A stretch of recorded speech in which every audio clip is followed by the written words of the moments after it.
कहानी की शुरुआत होती है आज से कई सौ साल पहले, जब विक्टर फ्रैंकेनस्टाइन नाम के एक साइंटिस्ट ने शरीर के अंगों को बिजली की ताकत से जोड़कर एक इंसानी शरीर बनाया था। मगर जैसे ही उसका एक्सपेरिमेंट पूरा हुआ तो वो अपने ही आविष्कार से डर गया। इसीलिए उसने इसे एक मम्मी की तरह बांधकर नदी में फेंक दिया। लेकिन ये क्रीचर फिर भी अपनी शक्तियों के कारण जिंदा बच गया और नदी से बाहर आकर अपना बदला लेने जा पहुंचा। उसने विक्टर के घर में घुसकर उसकी पत्नी को बेरहमी से मारकर अपना बदला पूरा किया। इसके बाद ये क्रीचर उत्तर दिशा के बर्फीले इलाकों की ओर निकल पड़ा। विक्टर भी उसके पीछे अपनी पत्नी की मौत का बदला लेने आया, मगर जल्द ही खतरनाक ठंड ने उसकी जान ले ली। हालांकि क्रीचर को विक्टर से नफरत थी, पर फिर भी विक्टर ने ही उसे बनाया था और इसीलिए उसने विक्टर को उसके परिवार के साथ दफना दिया। उसी दौरान अचानक उसे अजीबोगरीब आवाज सुनाई दी और उसने पीछे मुड़कर देखा तो एक राक्षस उसे गुस्से से घूर रहा था। राक्षस चाहते थे कि ये क्रीचर उनके साथ शामिल हो जाए, मगर क्रीचर ने उनका डट कर मुकाबला किया। थोड़ी हाथापाई के बाद राक्षस ने क्रीचर को उठाकर एक बिल्डिंग पर पटक दिया और फिर उसका गला दबाने लगा। अब अपनी जान बचाने के लिए क्रीचर ने एक रहस्यमयी निशान वाला खंजर उठाया और उस राक्षस के सीने में घोंप दिया, जिससे वो उसी पल आग में जलकर भस्म हो गया। उसी समय वहां मौजूद एक पत्थर की भयानक मूर्ति की आंखें खुल गई, जिससे ये पता चला कि वो जिंदा थी। इन मूर्तियों को गारगोयल्स कहा जाता था। कुछ ही पलों में बाकी गारगोयल्स भी जिंदा होने लगे और इधर क्रीचर अब भी राक्षसों का मुकाबला करने में लगा हुआ था, मगर बदकिस्मती से वो ज्यादा देर तक टिक नहीं पाया और बेहोश होकर गिर गया। तब एक राक्षस गुस्से में उसे पीटने लगा, मगर उसने क्रीचर को जान से नहीं मारा, क्योंकि वो उसे नबैरियस नाम के एक आदमी के हवाले करना चाहता था। लेकिन अचानक गारगोयल्स वहां आ पहुंचे और अपने पवित्र हथियारों से राक्षसों को मौत के घाट उतारने लगे। एक एक करके सभी राक्षस आग में जलकर भस्म हो गए। तब ओफिर और केजाया नाम के गारगोयल्स ने अपना इंसानी रूप लेकर क्रीचर को देखा और हिसाब लगाया कि ये कोई आम इंसान नहीं बल्कि कोई खास तरह का जीव है, क्योंकि वो राक्षसों के हमले से बच निकला था। फिर ओफिर विक्टर की कब्र के पास गया तो वहां उसे विक्टर की डायरी मिली। खैर, कुछ समय बाद जब क्रीचर की आंख खुली तो वो ओफिर और केजाया के साथ एक अजीबोगरीब कमरे में कैद था। उसी समय गारगोयल्स की रानी लियोनोर और उसका गार्ड गिडियन वहां आए। गिडियन का कहना था कि उन्हें इसी समय क्रीचर को मौत के घाट उतार देना चाहिए। ये सुनते ही क्रीचर अपनी बेड़ियां तोड़ने के लिए छटपटाने लगा, जिसके बाद केजाया और ओफिर ने उसकी गर्दन पर चाकू रख दिए। उन्होंने रानी को बताया कि राक्षस क्रीचर को अपने साथ शामिल करने के इरादे से आए थे। इस पर गिडियन ने कहा कि फिर तो जरूर मार देना चाहिए इसे, लेकिन लियोनोर ने उसे बीच में ही रोक दिया और क्रीचर की आंखों में देखा। लियोनोर को एहसास हुआ कि इस क्रीचर के अंदर हैवानियत से ज्यादा इंसानियत भरी हुई है, इसीलिए उसने क्रीचर का नाम एडम रख दिया। आखिरकार उन्होंने एडम को रिहा करने के बाद पूरा महल दिखाया। लियोनोर ने एडम को बताया कि डार्क प्रिंस नबैरियस के कहने पर राक्षसों ने उस पर हमला किया था। साथ ही उसने ये भी बताया कि राक्षसों के खिलाफ लड़कर इंसानियत को बचाना ही गारगोयल्स का असली मकसद है। इसके बाद लियोनोर ने एडम को उसकी सुरक्षा के लिए वहीं रुक जाने को कहा, लेकिन एडम ने कहा कि उसे ऐसे युद्ध का हिस्सा बनने में कोई दिलचस्पी नहीं है, जिससे उसका कोई लेना देना ही नहीं है। खैर, फिर भी ओफिर और केजाया उसे हथियारों वाले कमरे में ले गए ताकि वो अपनी पसंद का हथियार चुनकर अपनी रक्षा कर सके। जैसे ही एडम ने एक हथियार उठाया तो गारगोयल्स ने उसे समझाया कि सिर्फ पवित्र हथियार ही राक्षसों को नुकसान पहुंचा सकते हैं और अगर उसे किसी भी चीज को पवित्र बनाना है तो उस पर गारगोयल्स का खास निशान बनाना होगा। जब भी एक राक्षस की मौत होती है तो उसकी आत्मा सीधा नर्क में जाती है और वो समय के अंत तक वहीं कैद रहेगी। वहीं दूसरी ओर गारगोयल्स मरने के बाद स्वर्ग जाते हैं और उन्हें सिर्फ वही क्रीचर्स मार सकते हैं जिनकी खुद की कोई आत्मा ना हो। खैर, कुछ हथियारों को ट्राई करने के बाद एडम ने एक चुन लिया और महल से बाहर चला गया।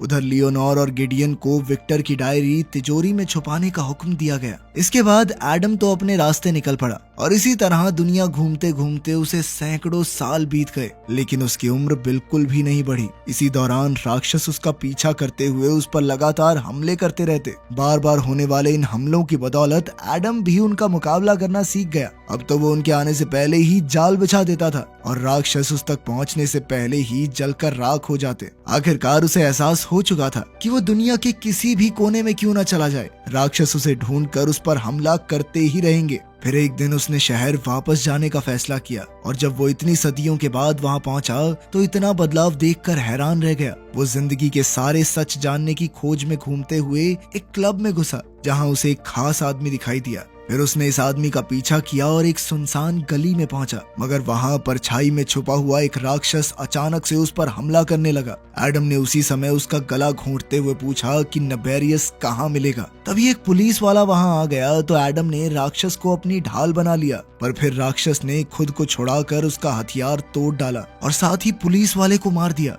तभी 2 और राक्षस वहां आ गए, पर एडम ने कुछ ही पलों में उनका खात्मा कर दिया। अब पहले वाला राक्षस वहां से भाग निकला तो एडम भी उसके पीछे निकल पड़ा। भागते भागते वो एक बिल्डिंग की छत पर जा पहुंचे, पर तभी राक्षस छत से नीचे कूद गया। अब एडम उसे पकड़ना चाहता था, पर उसी पल एक गारगोयल एडम को उठाकर ले गया।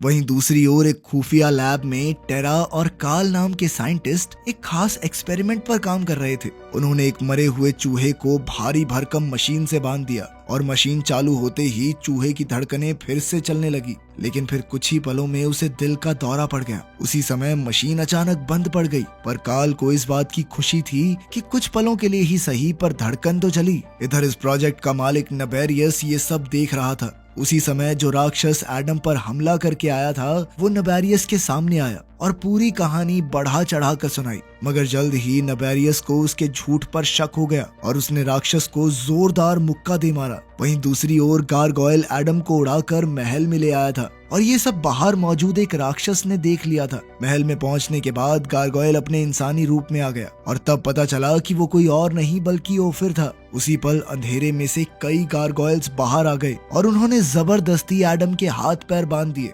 आखिर में गिडियन ने तो उसके गले में एक लोहे का पट्टा तक डाल दिया। इसके बाद एडम को एक कुर्सी पर बांध दिया गया और फिर लियोनोर ने वहां आकर कहा कि उन्हें अपनी लड़ाई परछाई की तरह छुपकर लड़नी होगी। तब गिडियन ने कहा कि एडम की लापरवाही की वजह से पुलिस वाले की जान चली गई। इसके बाद लियोनोर और गिडियन ने मिलकर फैसला किया कि एडम को कैद में रखना ही ठीक होगा। इस पर एडम गुस्से से भर गया और उसने लियोनोर से कहा कि तुम भी कोई नबेरियस से कम नहीं हो। ये सुनते ही लियोनोर का चेहरा गुस्से से पत्थर की मूर्ति जैसा हो गया। वहीं दूसरी ओर नबेरियस ने राक्षसों को एडम को जिंदा पकड़कर लाने का हुक्म दिया और एडम को पकड़ने के लिए राक्षसों का एक झुंड गुस्से में सड़कों पर निकल पड़ा। उधर गारगोयल्स ने महल की छत से उन्हें आते हुए देखा तो उन्होंने राक्षसों पर हमला बोल दिया और आसमान में घमासान युद्ध छिड़ गया। गारगोयल्स एक एक करके सभी राक्षसों को आग में भस्म कर रहे थे, पर ये भी राक्षसों की एक चाल ही थी। असल में जुरील नाम का एक राक्षस अपनी फौज के साथ ऊंची बिल्डिंग्स की छत पर छिपा हुआ था और जल्द ही वो सब एक साथ महल की ओर कूद पड़े। अब वो गारगोयल्स पर भारी पड़कर उन्हें मौत के घाट उतारने लगे।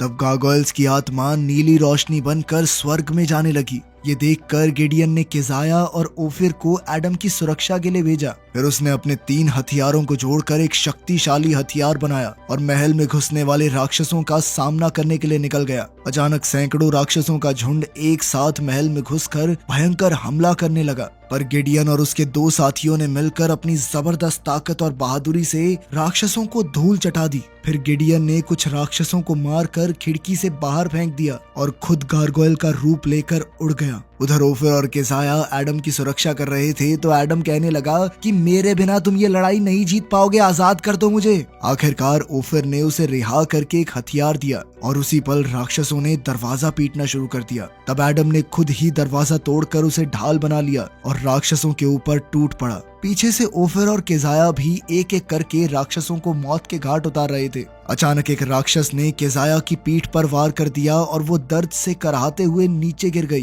तभी ओफिर पर भी जानलेवा वार हुआ और केजाया ने अपनी आंखों के सामने ओफिर को मरते देखा। फिर जैसे ही 12 बजे तो घड़ी की घंटी बजी, जिसके बाद गिडियन महल के सबसे ऊपरी टावर पर जाकर खड़ा हो गया। उसने देखा कि उसके लोग धीरे धीरे मरते जा रहे थे तो वो गुस्से में चिल्लाता हुआ तेजी से नीचे की तरफ उड़ा। उसके रास्ते में जो भी राक्षस आया गिडियन ने एक ही पल में उसका सर धड़ से अलग कर दिया। गिडियन का ऐसा भयानक रूप देखकर जल्द ही राक्षस वहां से भागने लगे और बचे हुए गारगोयल्स उनके पीछे दौड़े।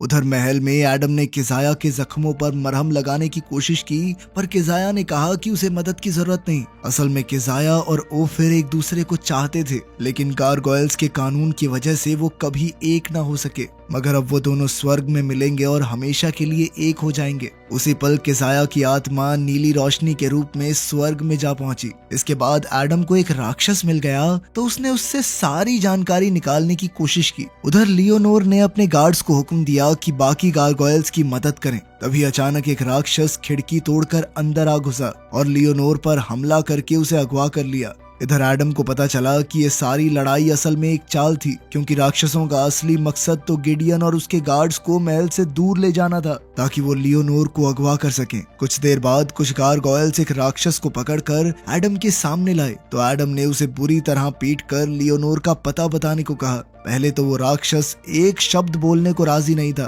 पर फिर एडम ने उसे पवित्र अमृत में फेंकने की धमकी दी, जिससे राक्षस के चेहरे से धुआं निकलने लगा। आखिरकार उस राक्षस ने खुलासा किया कि जुरील लियोनोर की जान के बदले एडम को अपने साथ शामिल करना चाहता है। ये सुनकर एडम ने उस राक्षस को पवित्र अमृत में डुबोकर मार डाला और महल से बाहर निकल गया। कुछ देर बाद गिडियन वापस लौटा तो उसे सारी कहानी पता चली तो वो सीधा तिजोरी की ओर चल पड़ा। बाकी गारगोयल्स ने उसे सावधान किया कि तिजोरी से सामान निकालना कानून के खिलाफ है, मगर गिडियन ने किसी की नहीं सुनी और अंदर जाकर विक्टर की डायरी निकाली और कानून तोड़ने के लिए भगवान से माफी मांगी। कुछ समय बाद गिडियन उसी बिल्डिंग में जा पहुंचा जहां जुरील ने लियोनोर को कैद किया था। जल्द ही एडम भी वहां आ पहुंचा, पर वो किसी के सामने नहीं आया। कुछ ही पलों में वहां कई राक्षस इकट्ठा हो गए और तब गिडियन ने लियोनोर की आजादी के बदले में राक्षसों को विक्टर की डायरी देने का ऑफर दिया। हालांकि लियोनोर ने उसे ऐसा करने से मना किया, मगर फिर भी गिडियन ने उसे जुरील के पैरों में रख दिया। जैसे ही जुरील डायरी उठाने के लिए झुका तो उसी पल गिडियन लियोनोर को उठाकर तेजी से उड़ गया। उसी समय एडम अंधेरे से बाहर आया ताकि वो राक्षसों का मुकाबला कर सके, लेकिन जुरील डायरी लेकर वहां से भाग निकला और एडम राक्षसों को खत्म करने लगा। उसने कुछ ही पलों में सभी राक्षसों को मौत के घाट उतार दिया और फिर जुरील का पीछा करने लगा। इधर जुरील एक खास बिल्डिंग में पहुंचा और एक कार्ड के जरिए एलिवेटर खोलकर अंदर चला गया। तब एडम ने वहां मौजूद एक राक्षस को मारकर उसका कार्ड चुरा लिया और जुरील को पकड़ने के लिए अंदर घुस गया। उधर जुरील ने नबेरियस के पास जाकर विक्टर की डायरी उसके हवाले कर दी। वहीं मोलोकाई नाम की एक साइंटिस्ट एक लाश पर शैतानी निशान बनाकर एक्सपेरिमेंट कर रही थी। जुरील और नबेरियस के जाने के बाद एडम इस कमरे में घुसा और एक खुफिया स्टोर में पहुंचा, जहां जाते ही उसके पैरों तले जमीन खिसक गई। असल में वहां हजारों लाशें टंगी हुई थी जिन्हें नबेरियस जिंदा करके राक्षस बनाना चाहता था। उधर नबेरियस ने वो डायरी काल और टेरा के हवाले कर दी और उसे पढ़ने के बाद उन्हें पता चला कि विक्टर ने इलेक्ट्रिक ईल्स की मदद से बिजली पैदा की थी, जिससे उसने एडम को जिंदा किया। तब उन्हें एहसास हुआ कि यही बिजली एडम के शरीर में दौड़ रही है, इसीलिए उसे मारना बेहद मुश्किल होगा। उधर एडम छानबीन करते हुए ऑब्जर्वेशन रूम में जा पहुंचा। तभी उसकी नजर टेरा के हाथ में मौजूद डायरी पर पड़ी तो वो अचानक खिड़की का शीशा तोड़कर उसके सामने कूद गया। उसी पल लैब का अलार्म बजने लगा और टेरा ने डर से कांपते हुए डायरी एडम के हवाले कर दी। उसी समय गार्ड्स भी लैब में आ पहुंचे तो एडम ने अपने कदम पीछे हटाए, लेकिन उसी समय नबेरियस ने बीच में आकर गार्ड्स को रोक दिया और खुद एडम की ओर बढ़ा। वो चाहता था कि एडम गारगोयल्स का साथ छोड़कर उसके साथ मिल जाए ताकि वो दोनों गहरी सच्चाइयों का पता लगा सकें। जैसे ही नबेरियस ने एडम को छूने की कोशिश की तो एडम ने उसका हाथ पकड़ लिया, जिससे नबेरियस की आंखों का रंग एक पल के लिए बदल गया। उसी समय जुरील अपने बॉस को बचाने आया तो अचानक एडम खिड़की से कूदकर वहां से भाग निकला, जिसके बाद वो एक टनल की छत को तोड़कर सीधा ट्रेन पर जा गिरा। आखिरकार उस पर पलटता हुआ वो दरवाजे तक पहुंच गया और फिर एक डिब्बे में जा बैठा। फिर उसने विक्टर की डायरी पढ़नी शुरू की, मगर जब उसने विक्टर के एक्सपेरिमेंट को लेकर सारी बातें पढ़ी और अपने चेहरे की तस्वीर देखी तो उसे काफी घबराहट हुई और उसने अचानक डायरी बंद कर दी। वहीं दूसरी ओर नबेरियस ने टेरा को घर जाकर आराम करने को कहा। असल में वो जानता था कि एडम डायरी में लिखी बातें समझने के लिए टेरा के पास जरूर जाएगा और यही बात सच भी साबित हुई। जल्द ही हम देखते हैं कि एडम शहर में टेरा का पीछा कर रहा था। जल्द ही टेरा को भी एहसास हो गया कि कोई तो उसका पीछा कर रहा है, तो उसने छुपने की कोशिश की, मगर एडम अचानक उसके पीछे आ गया। उसने टेरा का मुंह बंद करके उसे वादा किया कि वो उसे कोई नुकसान नहीं पहुंचाएगा। फिर उसने टेरा को आजाद करके अपने साथ चलने को कहा। उसके साथ चलते हुए एडम ने उसे राक्षसों और गारगोयल्स के बीच चल रहे सदियों पुराने युद्ध के बारे में बताया। जैसे ही वो एडम के अड्डे पर पहुंचे तो एडम ने जोर से दरवाजा खोला तो उसकी आवाज जूरियल को सुनाई दे गई। खैर फिर एडम ने टेरा को बताया कि नेबेरियस विक्टर के बनाए एक्सपेरिमेंट की मदद से उसके जैसे शक्तिशाली क्रीचर्स की फौज बनाना चाहता है। टेरा को उस पर यकीन नहीं हुआ, पर तभी जूरियल उनके सामने आ गया और उसका भयंकर राक्षसी रूप देखकर टेरा समझ गई कि एडम सच कह रहा था। उसी समय जूरियल और एडम के बीच जबरदस्त लड़ाई शुरू हो गई और जूरियल ने एडम को छत से नीचे फेंक दिया। उसी समय जूरियल भी उसके पीछे कूद गया और एडम की गर्दन पर तलवार रख दी। एडम ने कहा कि मैंने लाशों का कमरा देख लिया है। उसने कहा कि नेबेरियस इतने सारे शक्तिशाली क्रीचर्स को कभी नहीं संभाल पाएगा। पर फिर जूरियल ने कहा कि वो नर्क से शैतानी आत्माओं को बुलाएंगे जो इन क्रीचर्स को अपने वश में कर लेंगी। ये काम बहुत आसान होगा क्योंकि उन क्रीचर्स के पास भी एडम की तरह कोई आत्मा नहीं होगी। फिर जूरियल ने उससे डायरी चुरा कर शुक्रिया अदा किया और कहा कि अब उन्हें एडम को जिंदा रखने की कोई जरूरत नहीं है।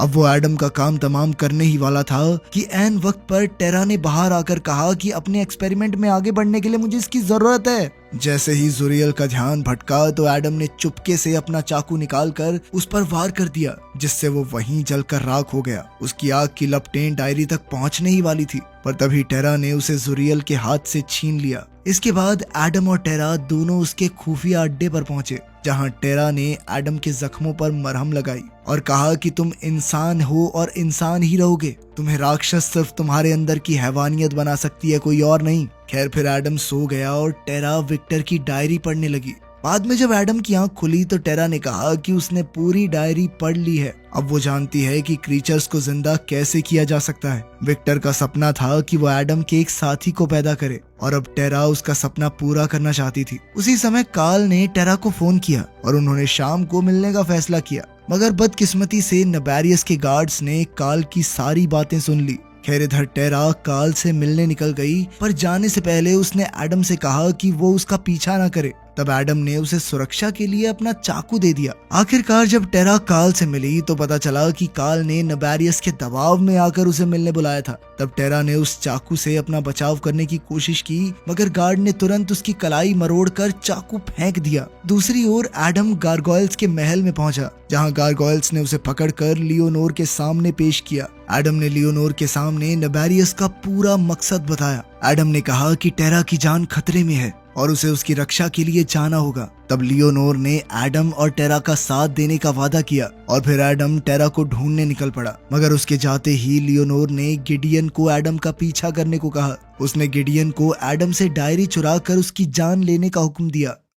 जब एडम एक गली से गुजर रहा था तो अचानक उसे एक अजीबोगरीब आवाज सुनाई दी। उसने एक बिल्डिंग में घुसकर कुल्हाड़ी उठाई और आगे बढ़ गया। आखिरकार जब वो अपने अड्डे पर पहुंचा तो उसे डायरी जमीन पर पड़ी मिली, लेकिन उसे टेरा कहीं नजर नहीं आई। तभी अचानक उसे शीशे में किसी की परछाई दिखाई दी और उसी पल गिडियन ने उस पर जबरदस्त हमला करके उसे दीवार के आर पार कर दिया। जैसे ही गिडियन ने उस पर अगला वार किया तो वो दरवाजा तोड़ते हुए दीवार से नीचे लटक गया। तब गिडियन ने वहां आकर उसकी कुल्हाड़ी निकाल दी, जिससे एडम नीचे गिर गया। अब वो जैसे ही वापस ऊपर चढ़ा तो उसे गिडियन कहीं दिखाई नहीं दिया। उसी समय गिडियन ऊपर से उड़ते हुए आया और एडम की गर्दन पकड़कर उसे एक के बाद एक दीवार पर पटकता हुआ नीचे जाने लगा। आखिरकार उसने एडम को छोड़ दिया तो एडम ने उसकी कुल्हाड़ी निकाल ली। अंत में वो एक गाड़ी पर जा गिरे जहां गिडियन एडम के ऊपर था। उसी पल गिडियन को एहसास हुआ कि उसका अपना हथियार उसके सीने में घुस चुका है। एडम ने उसे याद दिलाया कि मेरी कोई आत्मा ही नहीं है, मुझे कैसे मारोगे तुम? और तभी गिडियन नीली रोशनी के रूप में स्वर्ग चला गया। इस रोशनी को देखकर दो गारगोयल्स तुरंत उस जगह पर आ पहुंचे, पर वहां उन्हें सिर्फ गिडियन के कपड़े मिले, जिन्हें वो लियोनोर के सामने ले गए। वहीं दूसरी ओर लैब में टेरा ने नेबेरियस की मदद करने से इनकार कर दिया, तो नेबेरियस ने गुस्से में आकर कार्ल को मार डाला ताकि टेरा उसका हुक्म माने। अब टेरा के पास कोई चारा नहीं था, इसीलिए उसने कार्ल को मशीन में लेटाया और विक्टर के एक्सपेरिमेंट से मिली जानकारी की मदद से उसे फिर से जिंदा करने का काम शुरू कर दिया। इधर मोलोकाई ने ये सारा एक्सपेरिमेंट कॉपी करके सैकड़ों लाशों को जिंदा करने का काम शुरू कर दिया था। स्क्रीन पर दिखाई जा रही परसेंटेज बहुत धीरे धीरे बढ़ रही थी, यानी इस काम में अभी वक्त लगेगा। उधर एडम को वही चाकू मिला जो उसने टेरा को दिया था। उसने गुस्से में आकर डायरी को आग में भस्म कर दिया और महल में जा पहुंचा। उसने अपनी बाहें उठाई ताकि गारगोयल्स उसे देख सकें और फिर वहां से चला आया ताकि गारगोयल्स भी उसका पीछा करें। जैसे ही एक गारगोयल ने उस पर हमला करने की कोशिश की तो एडम ने उसे एक कार पर पटक कर चींटी की तरह मसल दिया।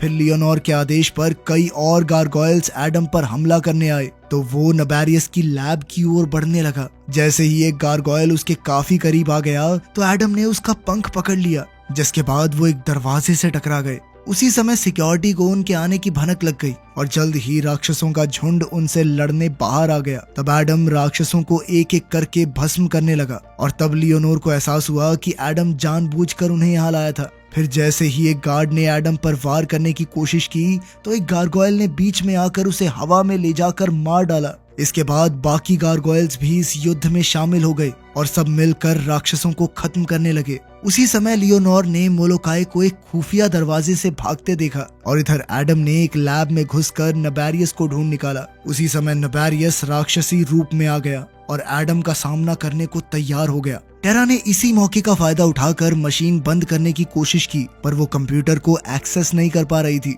उसी पल नबेरियस ने उसे ऐसा करते देख लिया और उसने गुस्से में टेरा को गर्दन से उठाकर मशीन की ओर फेंक दिया, जिसमें हजारों वॉट की बिजली दौड़ रही थी। लेकिन ऐन वक्त पर एडम ने टेरा को हवा में ही पकड़ लिया, लेकिन इस दौरान वो खुद मशीन से टकरा गया, जिससे उसे जोरदार बिजली का झटका लगा। आखिरकार टेरा और एडम जमीन पर जा गिरे और एडम दर्द से करहाने लगा। वहीं दूसरी ओर लियोनोर और कुछ गारगोयल्स मोलोकाई की लैब में जा पहुंचे, जहां उन्होंने क्रीचर्स की लाशें और मशीन देखी। उसके मुताबिक इन्हें जिंदा करने का 40% काम पूरा हो चुका था। इधर नबेरियस ने एडम को उठाकर कहा कि मैं जानता हूँ कि तुम्हें भी आत्मा चाहिए। फिर नबेरियस ने उसके माथे पर एक शैतानी निशान बनाया और मंत्र पढ़कर नर्क से शैतानी आत्माओं को बुलाने लगा। वहीं राक्षसों की लैब में 92% काम पूरा हो चुका था और अब कई शैतानी आत्माएं क्रीचर्स के शरीर में जा चुकी थी, जिससे वो जोर जोर से चिल्लाने लगी। तब लियोनोर ने अपने गारगोयल्स को सब कुछ तहस नहस करने का हुक्म दिया